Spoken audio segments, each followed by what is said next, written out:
And it is indeed my pleasure to welcome Congressman Ro Khanna to Showbiz India once again. Thank you so much for taking the time. What a pleasure. Thank you.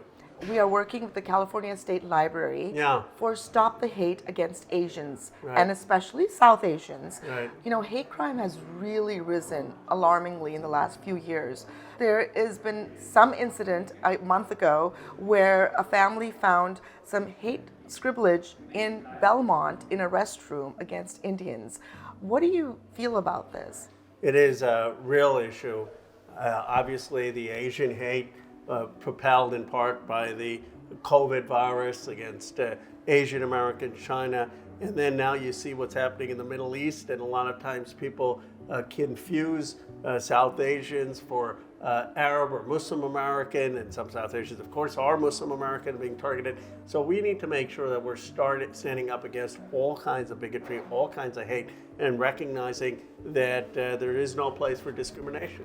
So what do you suggest someone does when you encounter racial slander? I mean, honestly, it's happened to me. And to your point, they never think I'm Indian, though. They always think I'm Arab. So how would someone handle that situation? Well, one is not to ignore it, and certainly to ask your kids about it, because sometimes it happens at school. I've been told of cases where kids are bullied in school because they may be doing well in math or science as South Asian Indian kids and are ostracized. So make sure you don't ignore it. Make sure you report it to the authorities or the school, and you confront it head on.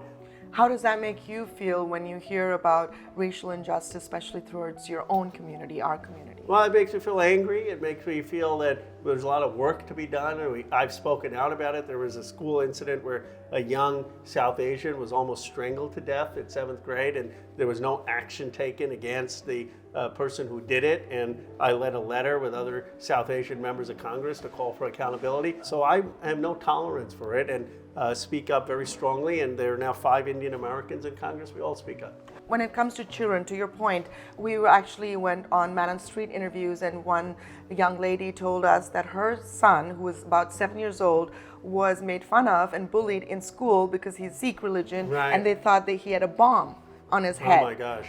So what do you say for these children to do, or the parents to do? Well, I think that's ignorance. So there has to be education. It's much more education awareness than when I was growing up in the 1980s, but there's still a lot of work to do. And what I would say is they need to contact the school, but they need to contact their elected officials. They can contact me, they can contact Pramila, Raja, Ami. There are a lot of Indian Americans now, and bring that story to our attention, and we'll shine the media on it. So, Congressman, what would you do to try and combat this? Well, I think it's awareness and speaking out. It's having allies. So if someone has this incident, making sure our community mobilizes around it and getting it then to our attention, because some of us are in the privileged position of having large platforms, and we can get the authorities or media involved if it happens. Growing up here, did you ever face racism or slander? Sure, I did. I had incidents of people saying, go back to India.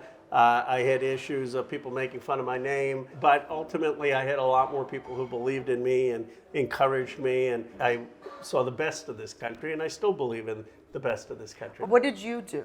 I compartmentalized it, and I ignored it, but because I had so much other positive reinforcement. But I don't think that that's necessarily healthy. I think now I would encourage young people to talk about it and confront it, and there are a lot more resources to deal with it.